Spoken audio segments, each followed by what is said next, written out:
Welcome back to World Through My Lens. If you're planning a trip to one of the most stunning coastal cities on the planet, you're in the right place. Vancouver is where mountains drop straight into the Pacific, where rainforest trails sit 20 minutes from neon nightlife, and where every corner feels like a postcard you actually get to walk through.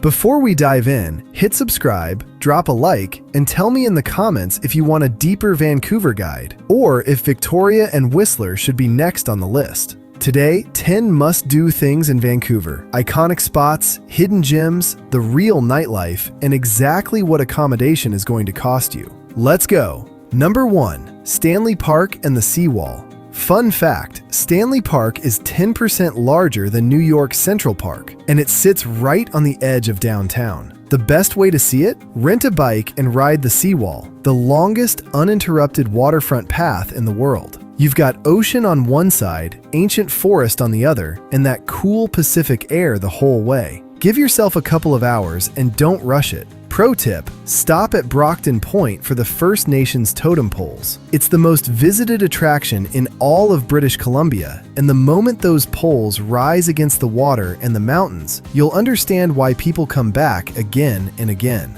Number 2. Granville Island Public Market. Back in the 1900s, this was an industrial manufacturing hub full of factories and warehouses. Today, it's one of the city's biggest cultural hotspots, and it still has that working waterfront energy. Walk the public market for food tours, piles of fresh berries, seafood counters that smell like the ocean, and artisan crafts you won't find in a chain store. Come hungry. Local tip, skip the car and hop on one of those tiny aquabus ferries across False Creek. They're cheap, super scenic, and honestly, one of the most fun ways to arrive anywhere in the city.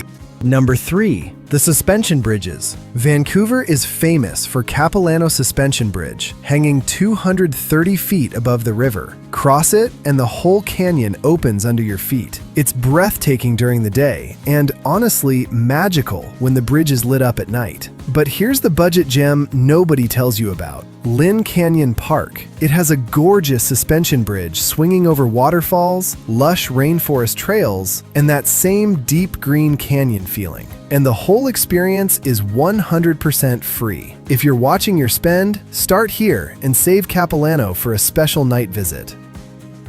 Number 4. Historic Gastown and Chinatown. Gastown is Vancouver's oldest neighborhood. All cobblestone streets, brick facades, and character around every corner. Time your walk right for the Gastown steam clock. It's one of the only working steam-powered clocks in the world, and it whistles every 15 minutes. Stick around for the show, then keep wandering the side streets. A few blocks over is Chinatown. Don't miss the Dr. Sun Yat-sen Classical Chinese Garden. It's the first full-scale traditional Chinese garden ever built outside of China, and stepping inside feels like the city noise just drops away.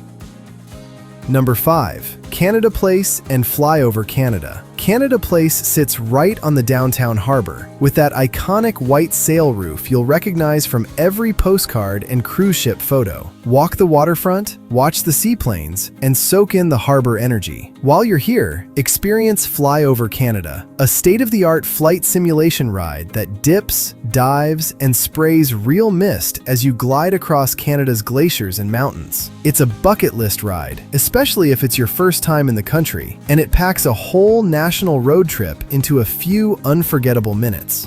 Number 6. Grouse Mountain. Just 15 minutes from downtown, you can take the Skyride cable car straight up the mountain and watch the city shrink below you. If you're feeling brave, skip the easy ride and take on the Grouse Grind, an intense 2.5-kilometer trail locals call Nature's Stairmaster. It's a real workout, so bring water and good shoes. Your reward at the top? Panoramic views of the city and ocean, rescued grizzly bears in the wildlife refuge, and that crisp mountain air that makes the climb worth every step.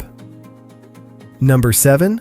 Beach hopping and sunsets. Yes, Vancouver has amazing beaches. English Bay Beach sits right downtown and is prime real estate for watching the sun dip into the Pacific Ocean. Grab a coffee, find a log, and stay for the pink sky. Or head across the bridge to Kitsilano Beach, known as Kits Beach to the locals. home to a massive saltwater pool, scenic beach volleyball courts, and one of the best golden hour vibes in the whole city. If the weather is good, this is where afternoons turn into evenings without you noticing. Number 8. Weekend nightlife. If you want to party on Friday or Saturday night, Vancouver has a buzzing scene. 12 West is your high-end luxury nightclub pick, with state-of-the-art sound systems and VIP bottle service. And Saturday night is when it peaks. The Red Room is famous for a world-class sound system, hosting epic electronic and bass nights on Saturdays and massive Latin dance nights on Fridays. And if you want to bounce between it all, walk the Granville Street Strip, where clubs, bars, and late-night pizza spots line the road for an all-night pub crawl that can run until sunrise.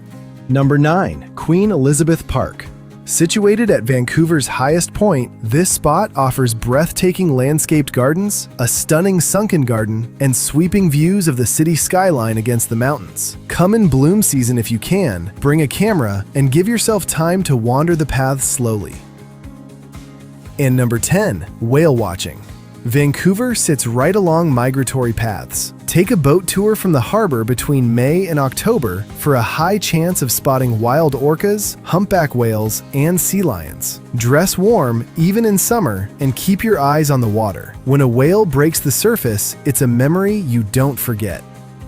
Let's talk money so you can plan the trip properly. Hostels and shared stays run roughly 40 to 80 Canadian dollars per night. Mid-range Airbnbs, private studios or suites, usually range between 130 and 220 Canadian per night, depending on season and how close you are to downtown. Standard 3 to 4-star downtown hotels average 180 to 320 Canadian per night, and luxury downtown hotels start at 400 Canadian and go up from there, especially for high-end waterfront spots. Match the tier to your trip style and your budget, and you're set.